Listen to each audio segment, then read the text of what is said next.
Hi all, this is the World Chess Championship tiebreak game 3, so 25 minutes each with 10-second increments.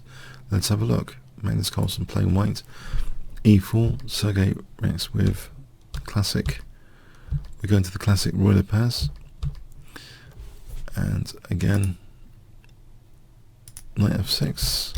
Okay, so we see d3 here,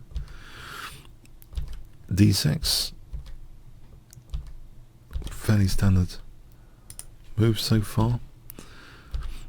Bishop e6. White plays actually b4 here. Another alternative is often bishop takes e6.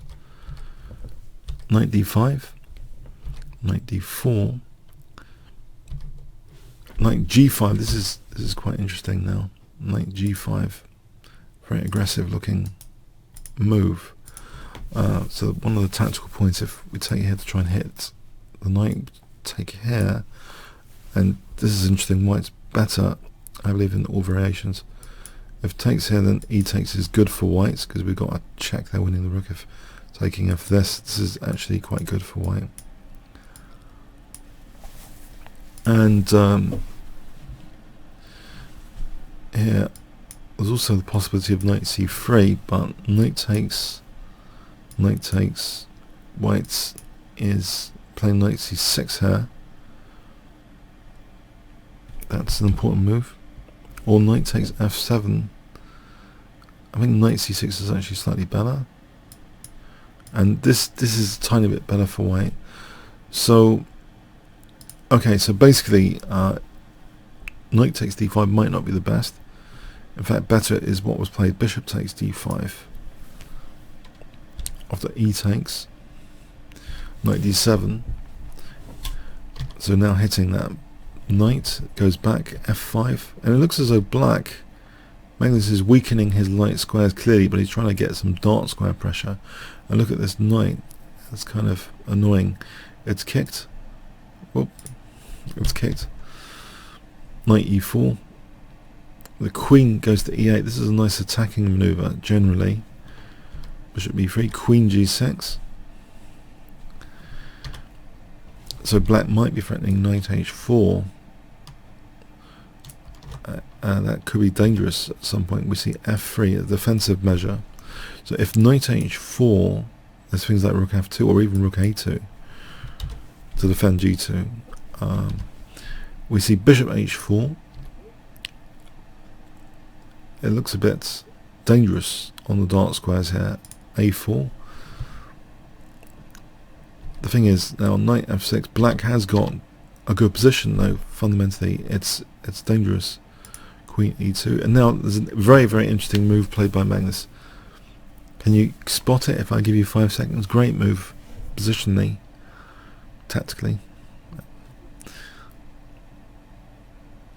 Okay, a5, it kind of potentially undermines this d4 square. You get a nice big tempo there.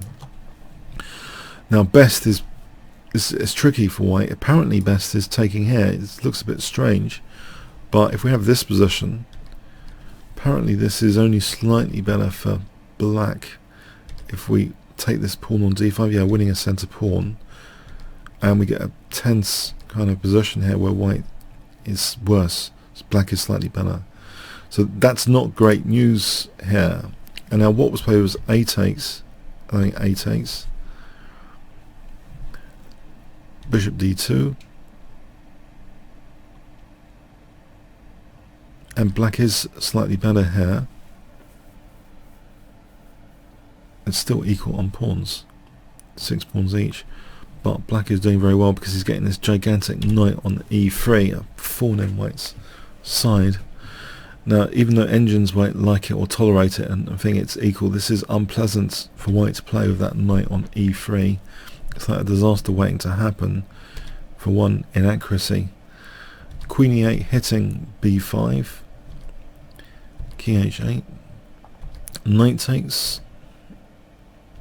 rook a3. So for the moment white's holding the fort, but after e4, this is a really aggressive move. e4 here,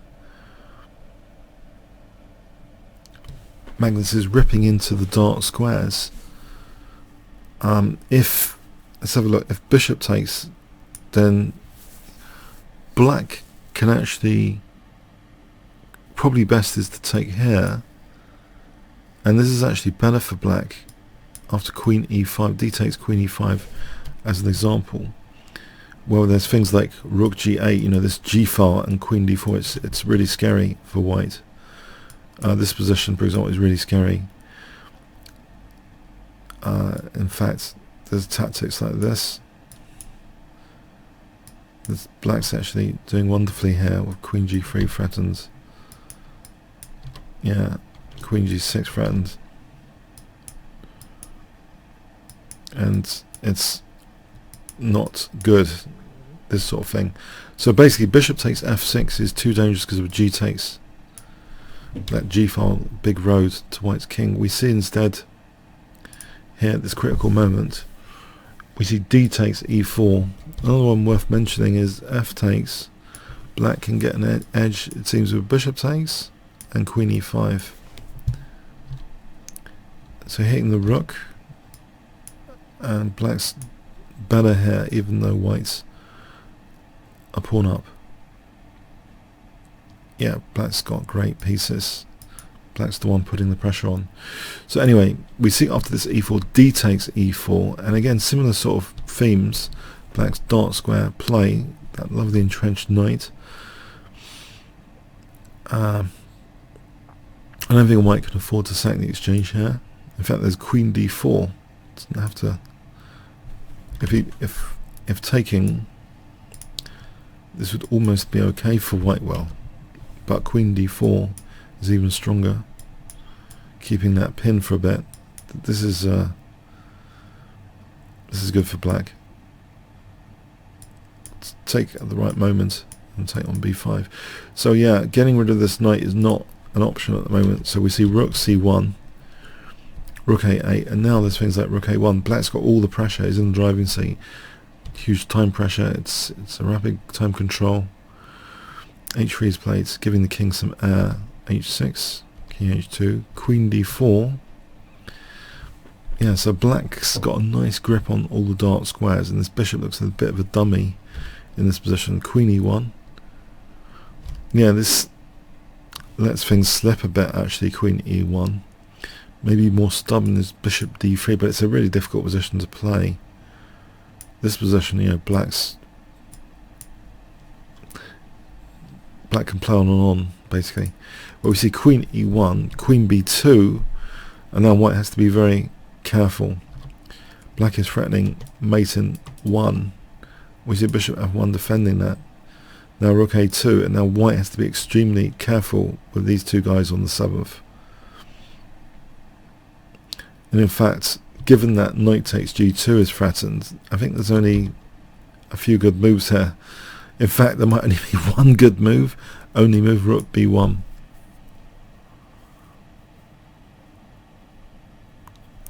But yeah, this is really uncomfortable for white. Technically, the engine's just given bishop e2, just waiting with bishop e2, and it looks like torture. I mean, this scenario, it looks like torture, right?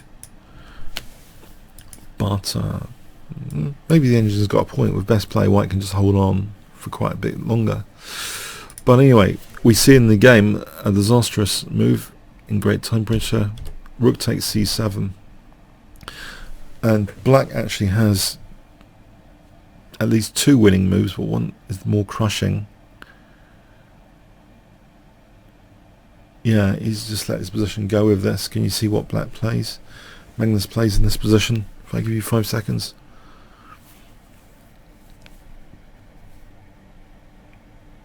Okay. Rook a1. Yeah, this f1 is such a bad piece here. If white's best is to give up here, the queen, it's hopeless. f1's dropping after. And this position is threatening mate. The pawn's not going anywhere. It's getting surrounded. Yeah. So white resigned here. This is hopeless. Yeah. It was a very difficult position. It's one of those positions which are really difficult to play. You know, that knight entrenched on e3. Magnus knows the nature of rapid chess and blitz chess, that the factor, the ingredient of having positions easier to play is a lot more important. But even in long games, it's nice to have dominating pieces where the opponent's like one mistake is fatal. Unfortunately, rook takes c7, but it was a difficult position here with these infiltrating pieces. It's not very pleasant at all. Okay, I mean, he wanted to liberate his past pawn a bit, but there's also, by the way, in this position, I mean, it's just knight takes g2 is good. If here, knight h4, this is good for black, because what is white doing here? There's on king h1, there's knight takes f3, and this is like that threatening mate. So it's going to be winning the bishop. I mean, knight takes g2 is crushing as well, basically. But it's such a good position. Rook a1. Oh well, so that put Magnus up one game, with so Sergei needing to win the next one to stay in to force a blitz tiebreak. So this is game 3, decisive game, first decisive game of the tiebreaks. Black's infiltration, very, very dangerous. Comments, questions, likes appreciated. Thanks very much.